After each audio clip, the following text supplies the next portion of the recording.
Anatomia do Estado, por Murray Rothbard. Editado por Instituto Ludwig von Mises Brasil. O que o Estado não é? O Estado é quase universalmente considerado uma instituição do serviço social. Alguns teóricos veneram o Estado como sendo a apoteose da sociedade. Outros consideram-no uma organização afável, embora muitas vezes ineficiente, que tem o intuito de alcançar objetivos sociais. Porém, quase todos o consideram um meio necessário para se atingir os objetivos da humanidade, um meio a ser usado contra o setor privado e que frequentemente ganha essa disputa pelos recursos. Com o advento da democracia, a identificação do Estado com a sociedade foi redobrada ao ponto de ser comum ouvir a vocalização de sentimentos que violam quase todos os princípios da razão e do senso comum, tais como "nós somos o governo" ou "nós somos o Estado".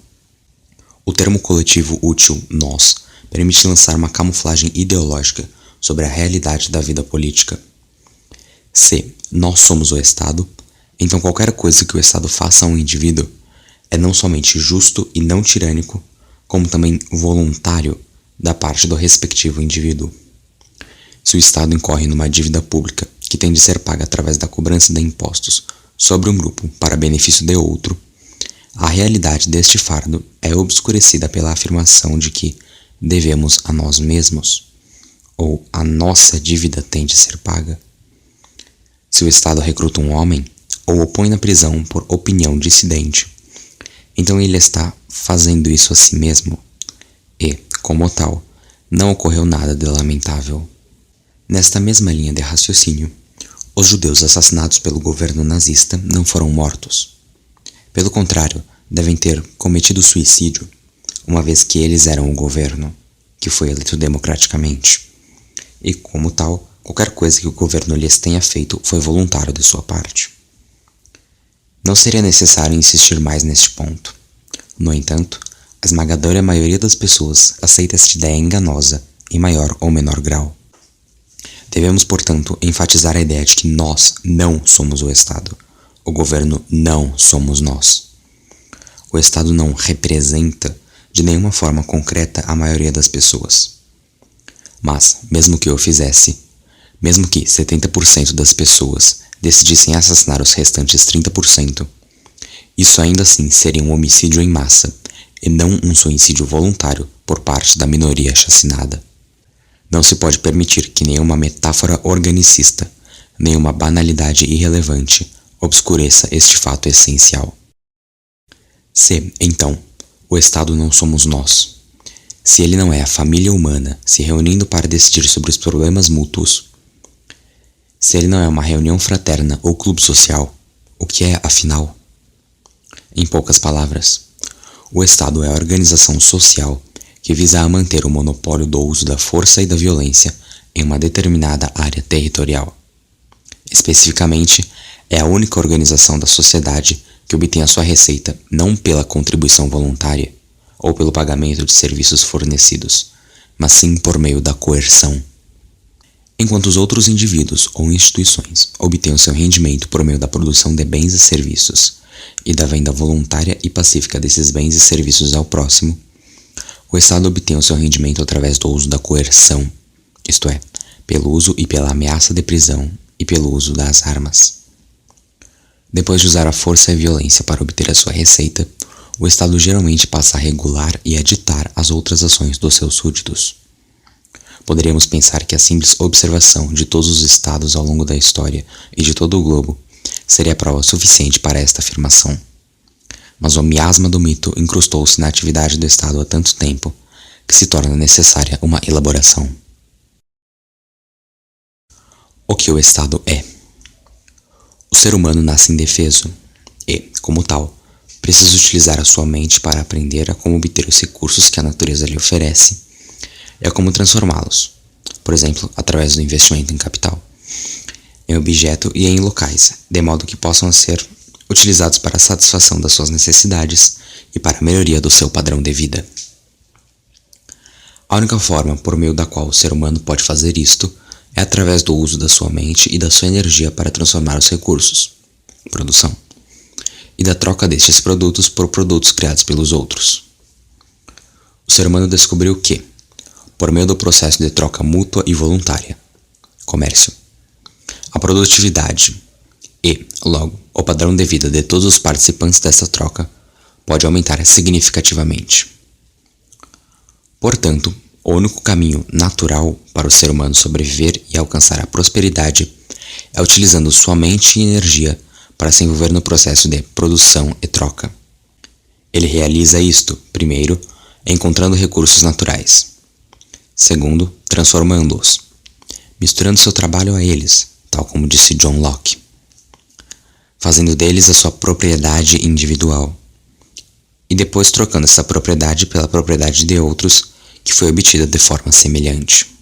O caminho social, ditado pelas exigências da natureza humana, portanto, é o caminho dos direitos de propriedade e do livre mercado de doações ou trocas de tais direitos. Ao longo deste caminho, o ser humano aprendeu a evitar os métodos selvagens da luta pelos recursos naturais, de forma que A pudesse apenas adquiri-los à custa de B. E, ao invés disso, aprendeu a multiplicar imensamente esses recursos por meio do processo harmonioso e pacífico de produção e troca. O grande sociólogo alemão Franz Oppenheimer apontou para o fato de que existem duas formas mutuamente exclusivas de adquirir riqueza.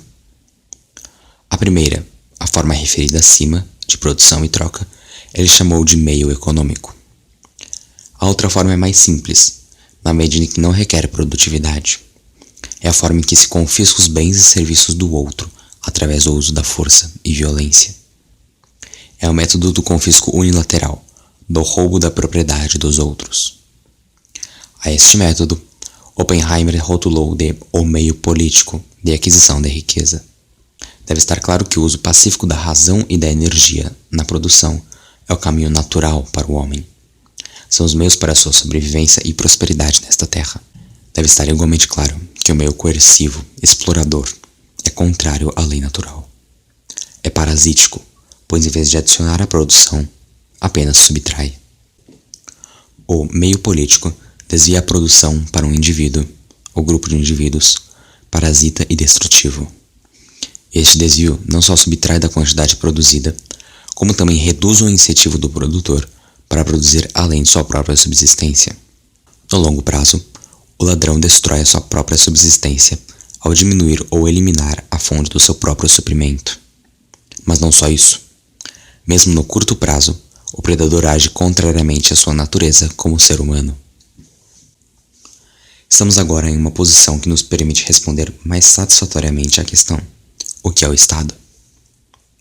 O Estado, nas palavras de Oppenheimer, é a organização dos meios políticos. É a sistematização do processo predatório sobre um determinado território. Pois o crime é, no máximo, esporádico e incerto. Já o parasitismo é efêmero e a coerciva ligação parasítica pode ser cortada a qualquer momento por meio da resistência das vítimas. O Estado, no entanto, providencia um meio legal, ordeiro e sistemático para a depredação da propriedade privada. Ele torna certa, segura e relativamente pacífica a vida da casta parasita na sociedade. Dado que a produção tem sempre de preceder qualquer depredação, conclui-se que o livre mercado é anterior ao Estado. O Estado nunca foi criado por um contrato social. Ele sempre nasceu da conquista e da exploração. O paradigma clássico é aquele de uma tribo conquistadora que resolveu fazer uma pausa no seu método, testado e aprovado pelo tempo, de pilhagem e assassinato das tribos conquistadas, ao perceber que a duração do saque seria mais longa e segura, e a situação mais agradável, se ela permitisse que a tribo conquistada continuasse vivendo e produzindo, com a única condição de que os conquistadores agora assumiriam a condição de governantes, exigindo um tributo anual constante. Um dos métodos de nascimento de um Estado pode ser ilustrado como se segue. Nas colinas da Ruritânia do Sul, um grupo de bandidos organiza-se de modo a obter o controle físico de um determinado território. Cumprida a missão, o chefe dos bandidos autoproclama-se rei do estado soberano e independente da Ruritânia do Sul. E se ele e os seus homens tiverem a força para manter este domínio durante tempo suficiente, pasmem, um novo Estado acabou de se juntar à família das nações. E aqueles que antes eram meros líderes de bandidos acabaram se transformando na nobreza legítima do reino. Como o Estado se eterniza. Uma vez estabelecido o Estado, o problema do grupo ou casta dominante passa a ser o de como manter o seu domínio. Embora o seu modus operandi seja o da força, o problema básico e de longo prazo é ideológico. Pois para continuar no poder, qualquer governo, não simplesmente um governo democrático, tem de ter o apoio da maioria dos seus súditos. Esse apoio, vale observar, não precisa ser um entusiasmo ativo. Pode bem ser uma resignação passiva, como se tratasse de uma lei inevitável da natureza. Mas tem de haver apoio no sentido de algum tipo de aceitação. Caso contrário, a minoria formada pelos governantes estatais seria em última instância sobrepujada pela resistência ativa da maioria do público. Uma vez que a depredação tem necessariamente de ser mantida por um excedente da produção, é um fato necessariamente verdadeiro que a classe que constitui o Estado, a burocracia estabelecida e a nobreza, tem de ser uma pequena fração minoritária no território, embora possa, claro, comprar aliados entre os grupos importantes da população. Como tal, a principal tarefa dos governantes é sempre de assegurar a aceitação ativa ou resignada da maioria dos cidadãos. Claro que um dos métodos para assegurar o apoio é por meio da criação de interesses econômicos legalmente garantidos. Como tal, o rei sozinho não pode governar. Ele precisa de um grupo considerável de seguidores que desfrutem os privilégios do domínio. Por exemplo, os membros do aparato estatal, com a burocracia em tempo integral ou a nobreza estabelecida. Mas ainda assim, isto assegura apenas uma minoria de apoiadores fervorosos. E até a compra essencial de apoio por meio de subsídios e outras concessões de privilégios não é suficiente para obter o consentimento da maioria. Para produzir esta aceitação crucial, a maioria tem de ser persuadida por uma ideologia de que seu governo é bom, sábio e, pelo menos, inevitável e certamente melhor do que outras alternativas possíveis. A promoção desta ideologia entre o povo é a tarefa social vital dos intelectuais, pois as massas não criam as próprias ideias, ou sequer pensam de maneira independente sobre essas ideias. Elas seguem passivamente as ideias adotadas e disseminadas pelo grupo de intelectuais. Os intelectuais são, por isso, os formadores de opinião da sociedade. E dado que é precisamente uma modelagem da opinião aquilo de que o Estado desesperadamente precisa, a razão da milenar aliança entre o Estado e os intelectuais torna-se clara. É evidente que o Estado precisa de intelectuais, mas não é algo tão evidente porque os intelectuais precisam do Estado. Posto de forma simples, podemos afirmar que o sustento do intelectual no livre mercado nunca é algo garantido, pois o intelectual tem de depender dos valores e das escolhas das massas dos seus concidadãos. É uma característica indelével das massas o fato de serem geralmente desinteressadas de assuntos intelectuais. O Estado, por outro lado, está disposto a oferecer aos intelectuais um nicho seguro e permanente no seio do aparato estatal e, consequentemente, um rendimento certo e um arsenal de prestígios. E os intelectuais serão generosamente recompensados pela importante função que executam para os governantes do Estado, grupo ao qual eles agora pertencem.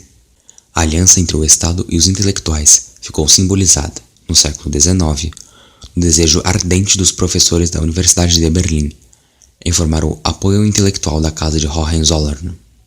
Já no século XX, podemos observar o comentário revelador feito por um eminente acadêmico marxista sobre o estudo crítico do antigo despotismo oriental realizado pelo professor Wittfogel. A civilização que o professor Wittfogel ataca tão veemente foi uma civilização que colocou poetas e eruditos no funcionalismo público. Dentre inúmeros exemplos, podemos citar o desenvolvimento recente da ciência da estratégia a serviço do principal braço governamental no uso da violência, o aparelho militar. Outra venerável instituição é a do historiador oficial, ou o historiador da corte, dedicada a difundir a visão dos governantes acerca das suas ações e dos seus predecessores. Muitos e variados têm sido os argumentos por meio dos quais o Estado e seus intelectuais têm induzido os seus súditos a apoiar o seu domínio. As linhas de argumento podem ser basicamente resumidas desta forma. A. Os governantes estatais são homens sábios e grandiosos. Governam por decreto divino. São a aristocracia dos homens. São cientistas especialistas. Muito melhores e mais sábios do que os seus bons, porém simplórios súditos. E B. A subjugação pelo governo é inevitável, absolutamente necessária, e de longe melhor do que os males indescritíveis que sucederiam à sua queda. A união entre Igreja e Estado foi um dos mais bem-sucedidos e mais antigos desses mecanismos ideológicos. O governante ou era ungido por Deus, ou era ele mesmo, no caso do domínio absoluto de muitos déspotas orientais, o próprio Deus. Como tal, qualquer resistência ao seu domínio seria blasfêmia. Os sacerdotes do Estado cumpriam a função intelectual básica de obter o apoio popular e até a adoração aos governantes. Outro mecanismo bem-sucedido foi o de instaurar o medo acerca de quaisquer sistemas alternativos de governo ou não governo. Os governantes atuais, alegava-se, fornecem aos cidadãos um serviço essencial, pelo qual devem estar muito gratos: a proteção contra criminosos e saqueadores esporádicos. Pois para o Estado preservar seu próprio monopólio predatório, ele realmente deve garantir que o crime privado e não sistemático seja mantido num grau mínimo. O Estado sempre zelou ciosamente pela sua própria preservação. Nos séculos mais recentes, o Estado tem sido especialmente bem-sucedido em fomentar o medo acerca de outros governantes estatais. Dado que a área territorial do globo tem sido parcelada entre estados específicos, uma das doutrinas essenciais do Estado foi a de se identificar com o território que domina.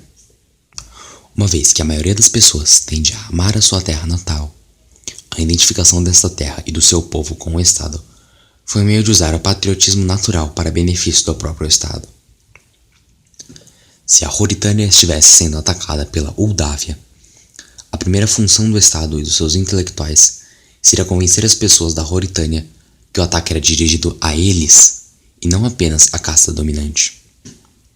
Desta forma, uma guerra entre governantes seria transformada numa guerra entre povos, em que a massa dos indivíduos agiria em defesa dos seus governantes, sob a falsa crença de que os governantes estariam agindo em defesa de seus indivíduos. Este apelo ao nacionalismo tem sido útil, no Ocidente, apenas em séculos mais recentes. Não há muito tempo, a massa de súditos olhava para as guerras como batalhas irrelevantes entre diversos grupos de nobres. São muitas e sutis as armas ideológicas que o Estado tem manejado através dos séculos. Uma destas excelentes armas tem sido a tradição. Quanto mais tempo o domínio de um Estado tem se mantido preservado, mais poderosa é esta arma, pois dessa forma a dinastia X, ou o Estado Y, mantém um aparente peso da tradição dos séculos como sustento para sua própria existência. A adoração aos antepassados passa então a ser uma forma não muito sutil de adoração aos antigos governantes. O maior perigo para o Estado é a crítica intelectual independente. Não há melhor forma de abafar essa crítica do que atacar qualquer voz isolada, qualquer um que levante novas dúvidas, como sendo um profano violador da sabedoria dos seus ancestrais. Outra potente força ideológica é desaprovar e rebaixar o indivíduo e exaltar a coletividade da sociedade. Pois uma vez que qualquer tipo de domínio implica uma aceitação da maioria, qualquer perigo ideológico para o domínio pode começar apenas a partir de um ou de poucos indivíduos que demonstrem ter pensamento independente. A ideia nova, e principalmente a ideia nova e crítica, só pode ter início como uma pequena opinião minoritária. Como tal, o Estado tem de cortar a ideia pela raiz, ridicularizando qualquer ponto de vista que desafie a opinião das massas. Dê ouvido apenas aos seus irmãos, ou haja conforme a sociedade. Tornam-se assim as armas para esmagar a dissensão individual. Através destes meios, as massas nunca vão descobrir o que o rei está nu, É também muito importante que o Estado faça parecer que o seu domínio é inevitável. Mesmo que o seu reinado seja detestado, ele será assim visto com resignação passiva, tal como atesta o dito sobre a inevitabilidade da morte e dos impostos. Um método é o da indução do determinismo historiográfico, em oposição ao livre-arbítrio individual.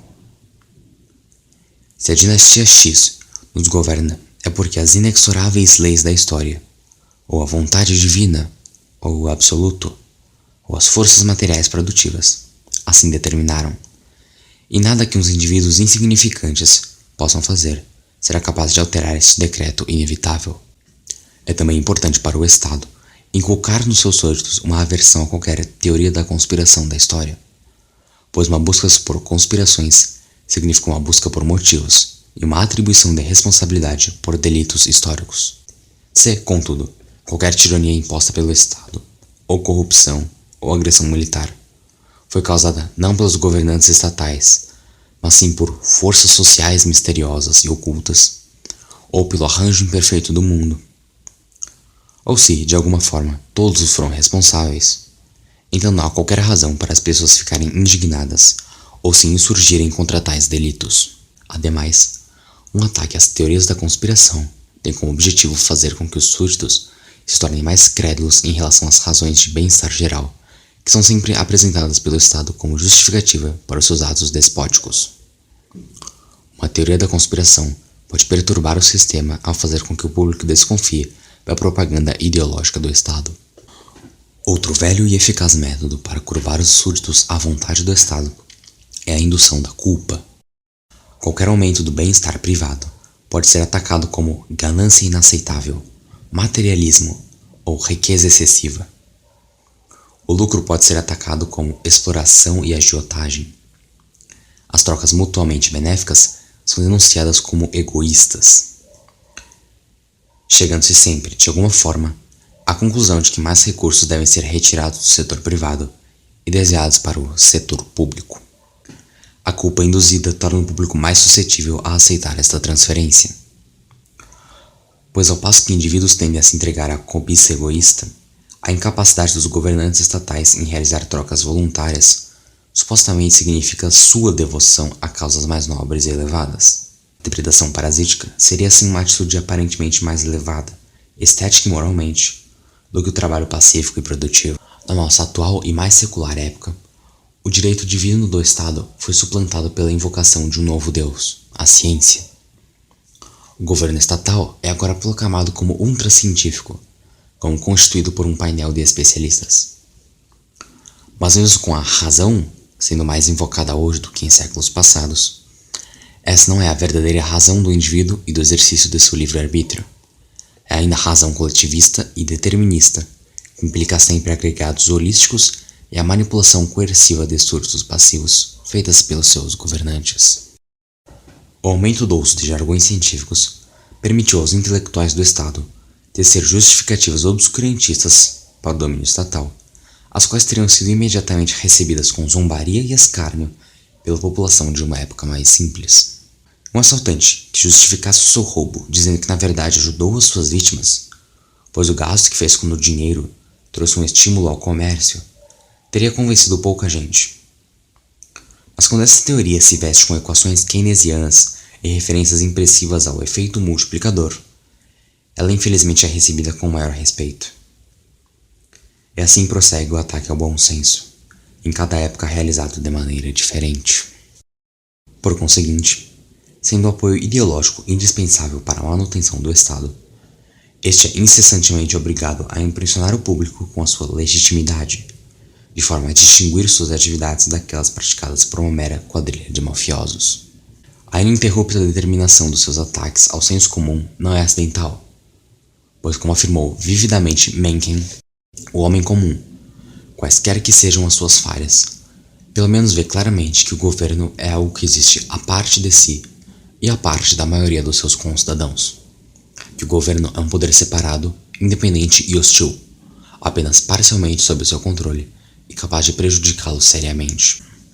Não é por acaso que roubar o governo é visto em geral como um crime de menor magnitude do que roubar um indivíduo, ou até mesmo uma empresa. O que está por trás dessa visão, creio eu, é a profunda noção de que há um antagonismo fundamental entre o governo e as pessoas que ele governa. O governo é tido não como um comitê de cidadãos eleitos para resolver os problemas comuns de toda a população, mas sim como uma corporação autônoma e separada, dedicada principalmente à exploração da população para o benefício dos seus próprios membros. Quando um cidadão é roubado, uma pessoa digna foi privada dos frutos do seu esforço e poupança. Quando o governo é roubado, o pior que acontece é que uns patifes ociosos ficam com menos dinheiro para brincar do que tinham antes. A noção de que mereceram ganhar esse dinheiro não passa pela cabeça de ninguém. Afinal, para qualquer pessoa sensata, essa ideia é ridícula. Como o Estado transcende seus limites. Como Bertrand de Jouvenot sabiamente salientou, ao longo dos séculos, os homens foram formando conceitos com o intuito de refrear e limitar o domínio estatal. E o Estado, recorrendo aos seus aliados intelectuais, tem se mostrado capaz de transformar, um a um, todos esses conceitos em carimbos de legitimidade e virtude, anexando-os aos seus decretos e ações. Originalmente, na Europa Ocidental, o conceito de soberania divina afirmava que os reis podiam governar apenas de acordo com a lei divina. Os reis, entretanto, perverteram esse conceito e o transformaram em um carimbo de aprovação divina para qualquer ato real.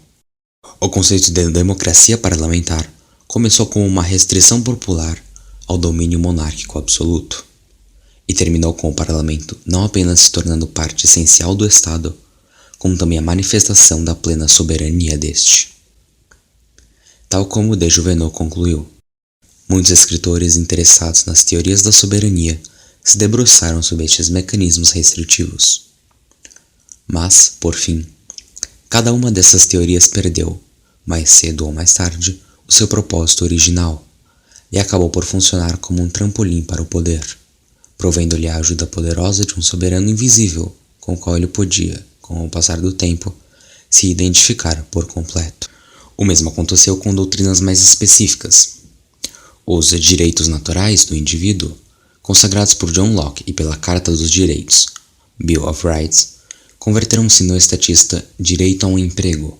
O utilitarismo abandonou seus argumentos em prol da liberdade e passou a se concentrar em argumentos contra a resistência aos ataques do Estado à liberdade, etc.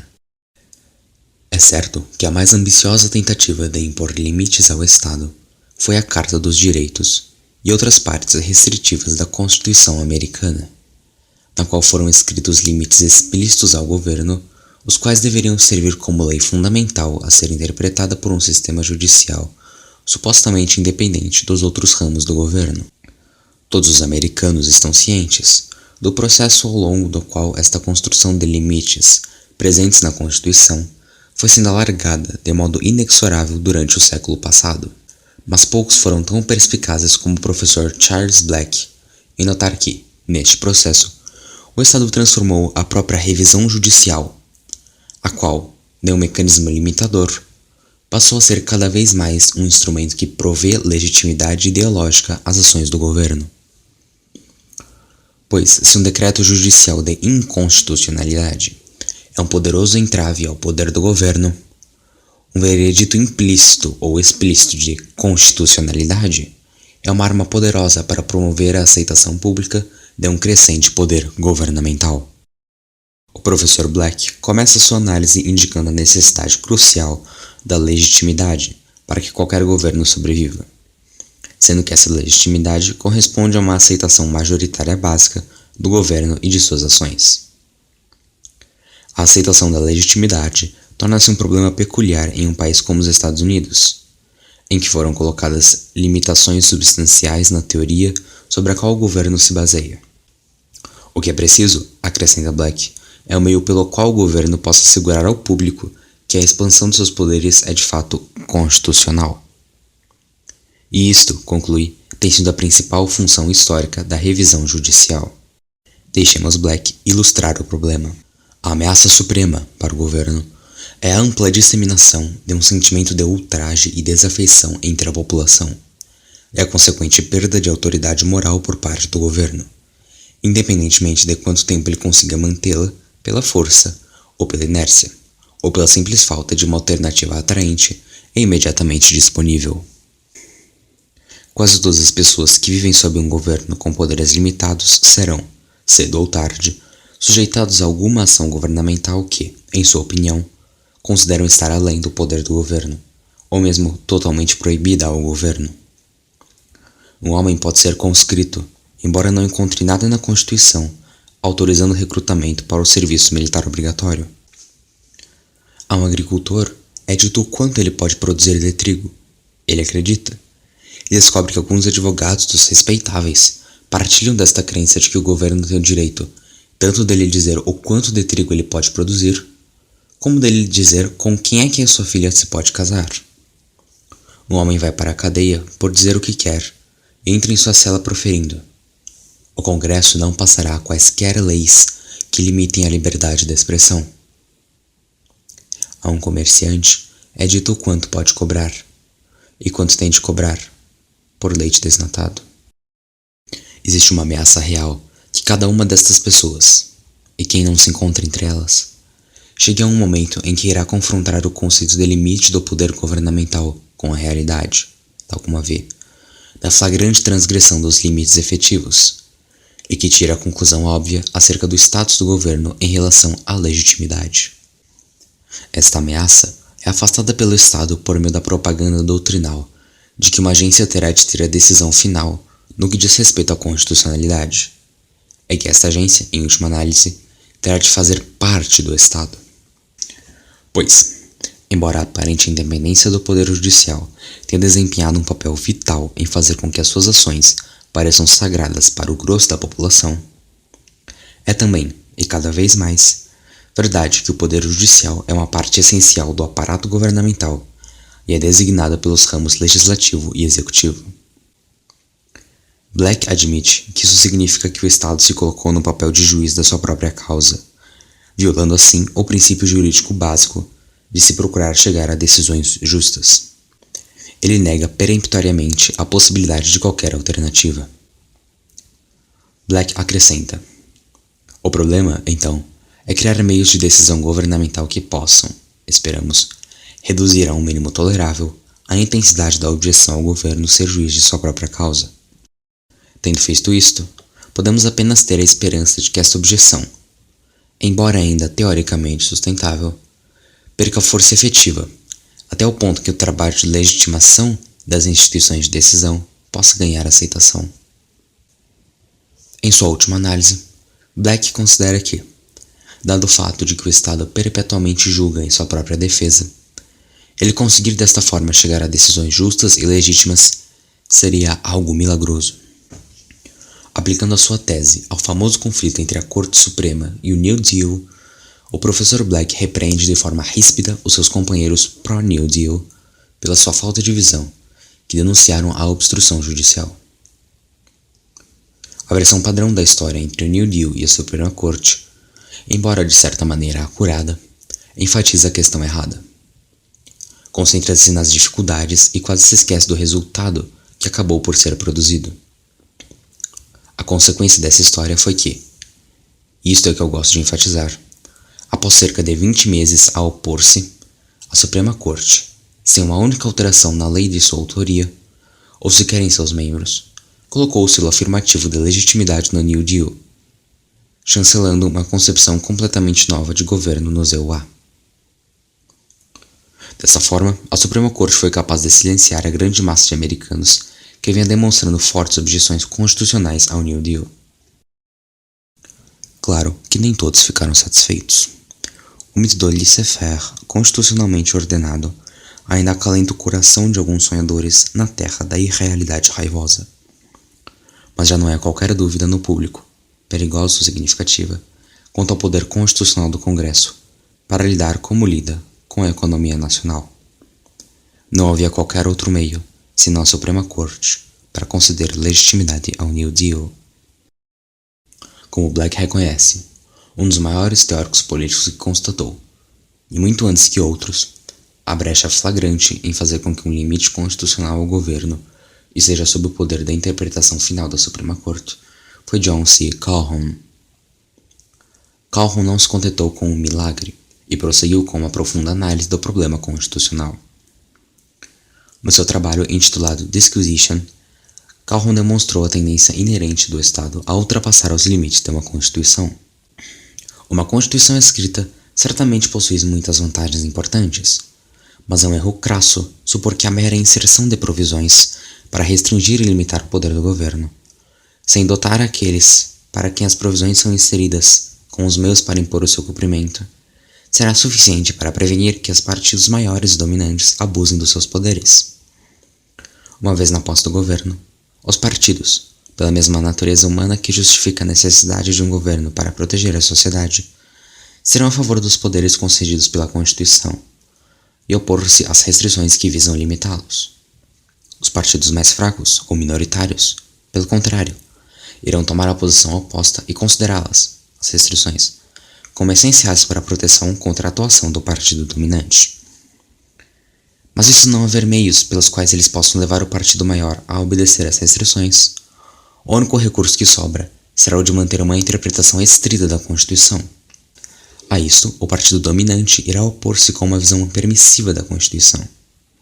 Será um jogo da interpretação contra interpretação, uma para contrair e a outra para alargar ao máximo o domínio do governo.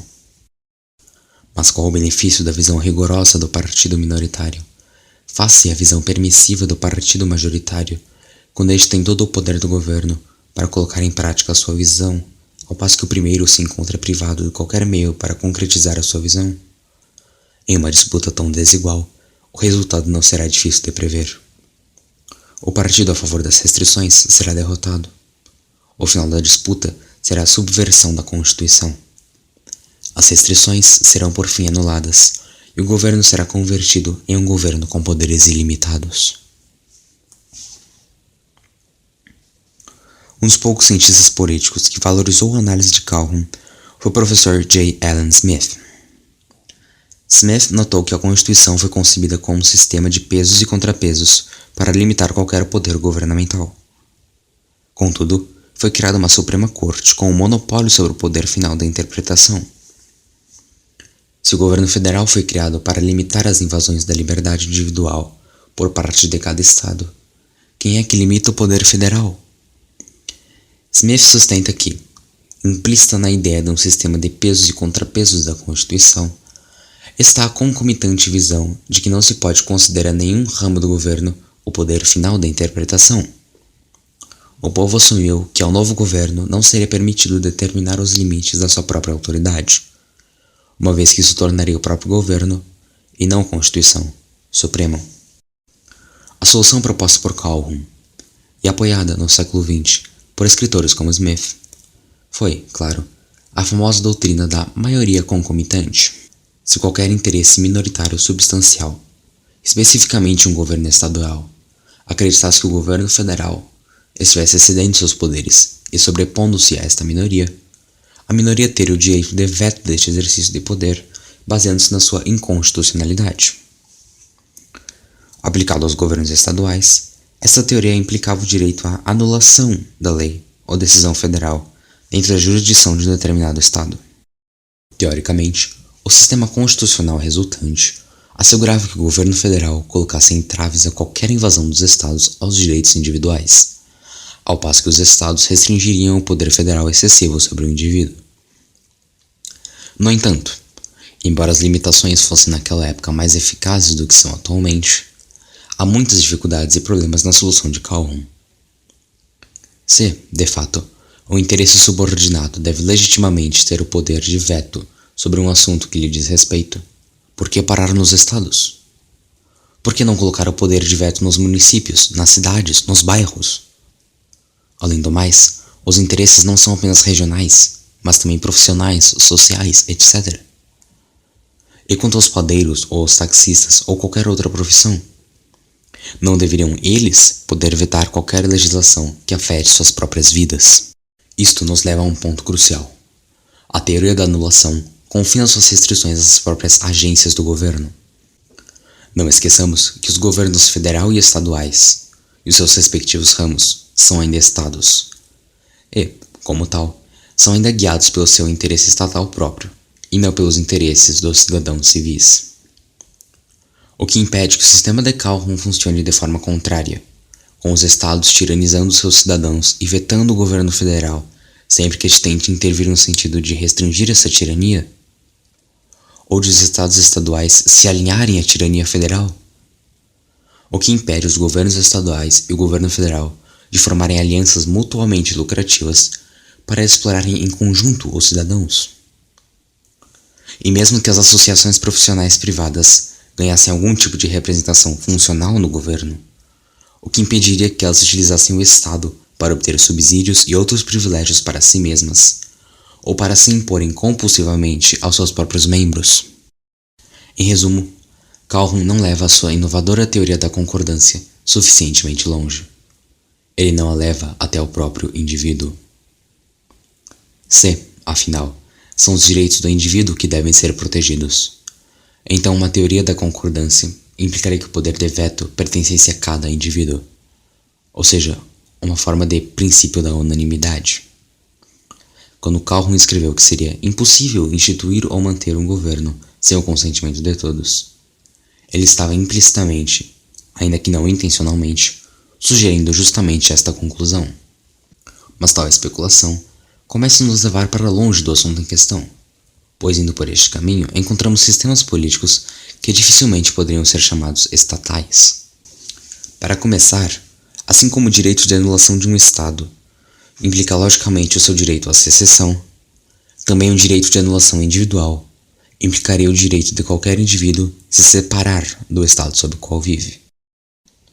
Portanto, o Estado tem invariavelmente demonstrado um talento exímio para a expansão de seus poderes, para além de quaisquer limites que possam lhe ser impostos. Uma vez que o Estado sobrevive necessariamente do confisco compulsório do capital privado, uma vez que a sua expansão envolve necessariamente uma incursão cada vez maior sobre indivíduos e empresas privadas, é imperativo afirmar que o Estado é uma instituição profunda e inerentemente anticapitalista. Em certo sentido, a nossa posição é o inverso da máxima marxista que diz que o Estado é atualmente o comitê executivo da classe dominante, supostamente os capitalistas. Ao contrário, o Estado, a organização dos meios políticos, é constituído pela e é a fonte da classe dominante, ou melhor, casta dominante, e está em permanente oposição ao capital genuinamente privado. Podemos, portanto, concordar com Juvenal. Apenas aqueles que nada sabem sobre outras épocas senão a sua, que estão completamente às escuras quanto ao modo de funcionamento do poder desde há milhares de anos, verão estes procedimentos, estatização, imposto de renda, etc., como fruto de um conjunto particular de doutrinas. Estas são, na realidade, as manifestações normais do poder, e em nada diferem na sua natureza em relação aos confiscos dos mosteiros realizados por Henrique VIII. É o mesmo princípio em operação, o apetite por autoridade, a sede por recursos, e em todas essas operações estão presentes as mesmas características, inclusive o rápido crescimento daqueles que dividem os espólios. Seja socialista ou não, o poder tem sempre de estar em guerra com as autoridades capitalistas e despojar os capitalistas da sua riqueza acumulada. Ao fazê-lo, obedece às leis da sua própria natureza. O que o Estado teme? O que o Estado teme, acima de tudo, claro, é qualquer ameaça fundamental ao seu próprio poder e à sua existência. A morte do Estado pode ocorrer de duas formas. A. Por meio da sua conquista por outro Estado. Ou B. Por meio de um golpe revolucionário feito pelos seus próprios súditos. Ou seja, por meio da guerra ou da revolução. Guerra e revolução, sendo as duas ameaças essenciais, invariavelmente suscitam nos governantes estatais esforços máximos e a máxima propaganda possível direcionada à população. Como dito anteriormente, qualquer meio deve sempre ser utilizado para mobilizar as pessoas a defender o Estado, na crença de que estão defendendo a si mesmas. A fraude subjacente a esta ideia torna-se evidente quando o recrutamento compulsório é utilizado contra aqueles que se recusam a defender-se e que são, como tal, forçados a juntar-se ao aparato militar do Estado. Desnecessário dizer que não lhes é permitida qualquer defesa contra este ato cometido pelo seu próprio Estado. Em uma guerra, o poder do Estado é levado ao extremo, e sob os slogans da defesa e da emergência, ele pode impor uma tirania ao público que, em tempos de paz, enfrentaria franca e aberta resistência. Desta forma, a guerra provê muitos benefícios a um Estado e, de fato, todas as guerras modernas trouxeram aos povos envolvidos um permanente legado de maiores encargos estatais sobre a sociedade. A guerra, além disso, provê ao Estado oportunidades tentadoras de conquistar territórios sobre os quais pode exercer o seu monopólio da força. Definitivamente, Randolph Bourne estava correto quando disse que a guerra é a saúde do Estado. Porém, para qualquer Estado em particular, uma guerra pode significar tanto sua saúde quanto estragos irreparáveis. Podemos colocar à prova a hipótese de que o Estado está majoritariamente interessado em proteger a si mesmo e não os seus súditos, levantando a seguinte questão: qual a categoria de crimes que o Estado persegue e pune mais intensamente? Aqueles cometidos contra os cidadãos ou aqueles cometidos contra ele próprio? No vocabulário do Estado, os crimes mais graves são quase invariavelmente não agressões contra indivíduos ou contra a propriedade privada, mas sim ataques contra o próprio bem-estar do Estado. Por exemplo, traição, deserção de um soldado para o lado inimigo, fugir do alistamento militar compulsório, subversão e conspiração subversiva, assassinatos de governantes e crimes econômicos contra o Estado, como falsificação da sua moeda ou evasão fiscal. Ou compare a intensidade dedicada à perseguição de um homem que tem atacado um policial com a atenção que o Estado concede ao ataque a um cidadão comum. Curiosamente, no entanto, essa explícita prioridade do Estado à sua própria contra o público não parece suscitar nas pessoas nenhum sentimento de incoerência e inconsistência em relação à sua pretensa raison d'être. Como os Estados se relacionam entre si. Uma vez que a área territorial do planeta se encontra dividida entre diferentes estados, as relações interestatais ocupam uma grande parte do tempo e da energia do Estado. A tendência natural de um Estado é expandir o seu poder. E, externamente, essa expansão dá-se através da conquista de territórios. A não ser que o território não pertença a outro Estado, ou que seja inabitado, qualquer expansão envolve um conflito inerente de interesses entre dois grupos distintos de governantes estatais. Apenas um dos grupos de governantes pode obter o monopólio da coerção sobre um dado território em um determinado momento. O poder completo sobre uma área territorial pelo Estado X pode apenas ser ganho pela expulsão do Estado Y. A guerra, embora com riscos, será uma tendência perene entre os Estados, com períodos pontuais de paz e de alterações de alianças e coalizões entre Estados. As tentativas internas ou domésticas para limitar o Estado entre os séculos XVII e o século XIX alcançaram sua forma mais notável no constitucionalismo. A sua contrapartida externa, ou das relações internacionais, foi o desenvolvimento do direito internacional, especialmente nas suas formas de leis de guerra e neutralidade em guerra. Algumas partes do direito internacional eram, na sua origem, puramente privadas, tendo sido desenvolvidas pela necessidade dos mercadores e comerciantes de proteger a sua propriedade e de liberar contendas. Temos como exemplo a Lei do Almirantado, Direito Marítimo, e a Lex Mercatoria.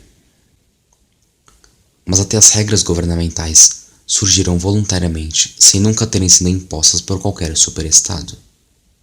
O objetivo das leis de guerra era limitar a destruição interestatal ao próprio aparato do Estado, preservando assim o público civil inocente da matança e devastação da guerra. O objetivo do desenvolvimento do direito à neutralidade era o de preservar o comércio internacional civil privado, mesmo entre países inimigos, do ataque por parte de um dos lados da guerra. O objetivo mais abrangente, portanto, era limitar o âmbito de qualquer guerra e, especificamente, ou delimitar o seu impacto destrutivo sobre os cidadãos dos países neutros e até dos países em guerra.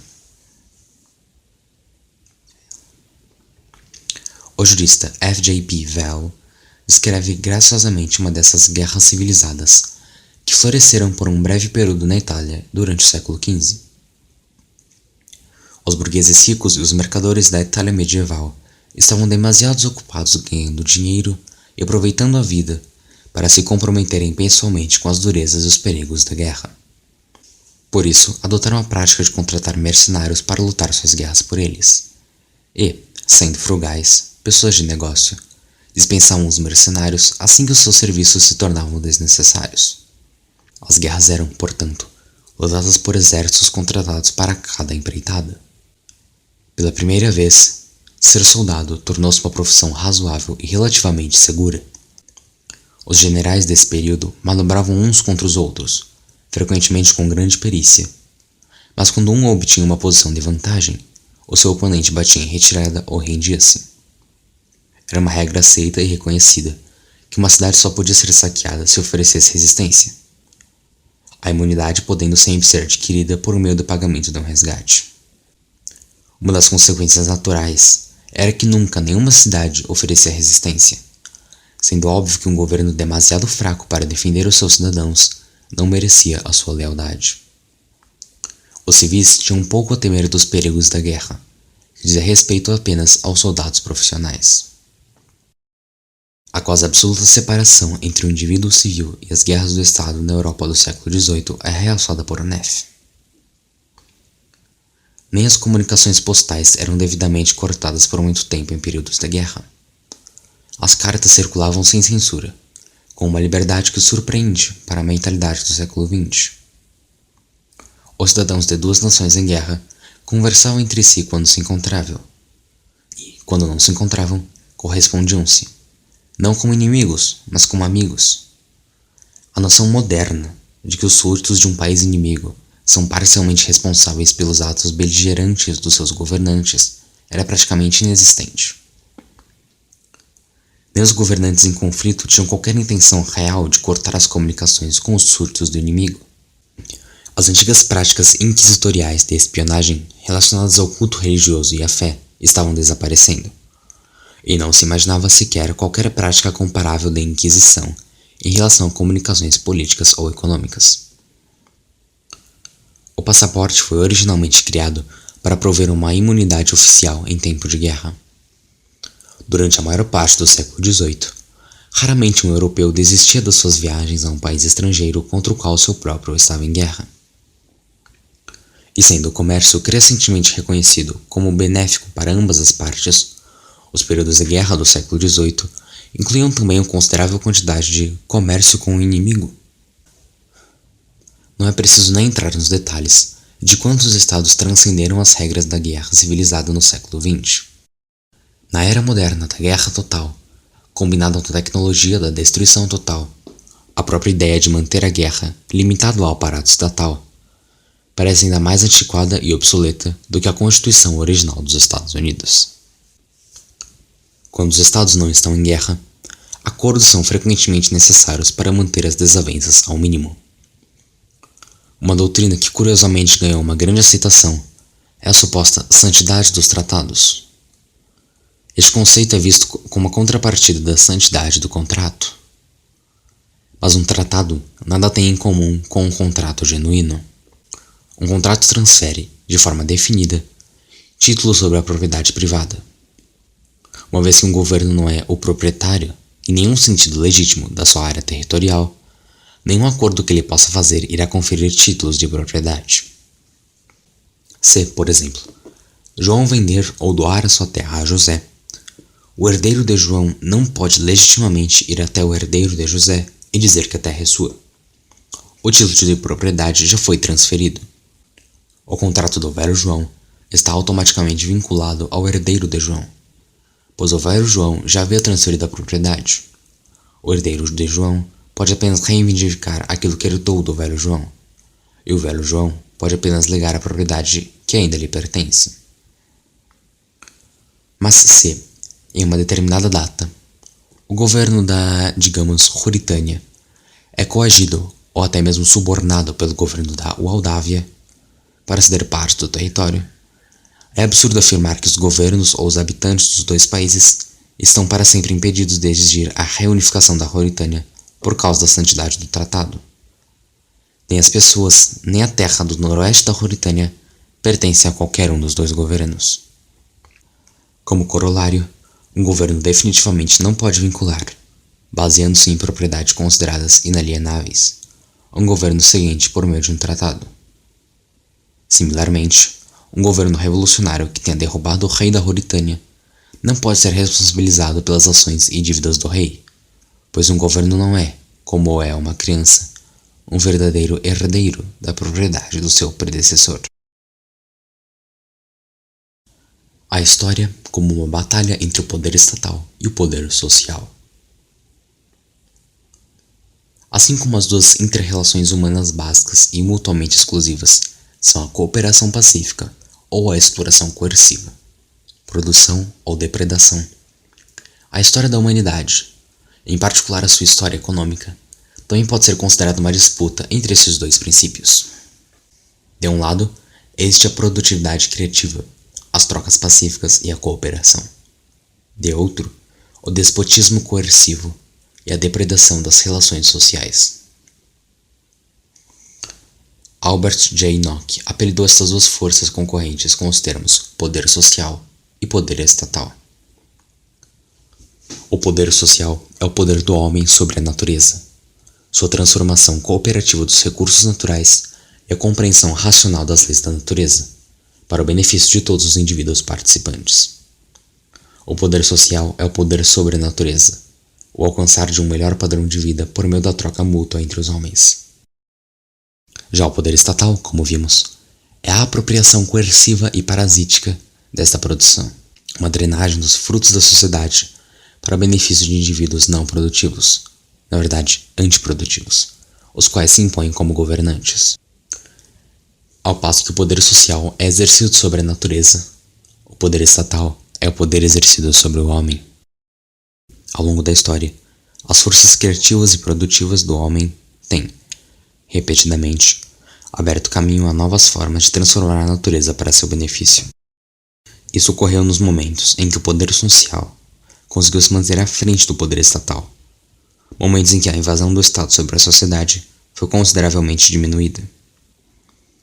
Porém, sem exceção, após intervalos às vezes mais curtos, outras vezes mais longos, o Estado sempre se move em direção a essas novas áreas, para mais uma vez confiscar e debilitar o poder social.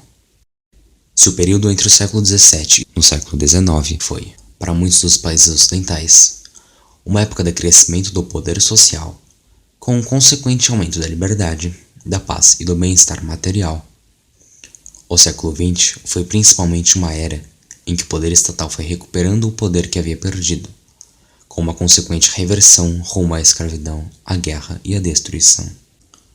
Neste século, a espécie humana enfrenta, novamente, o reinado virulento do Estado agora armado com os frutos dos poderes criativos da humanidade, confiscados e adulterados para os seus próprios fins. Os últimos séculos foram tempos em que os homens tentaram colocar limites constitucionais ao Estado, apenas para concluírem, mais tarde, que tais limites, como todas as outras tentativas, fracassaram.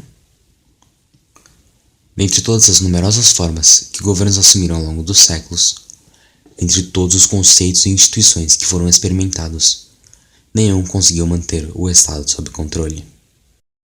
O problema do Estado, evidentemente, nunca esteve tão longe de ser resolvido como está atualmente. Talvez novos caminhos devam ser explorados em busca de soluções se realmente quisermos algum dia resolver de uma vez por todas a questão do Estado.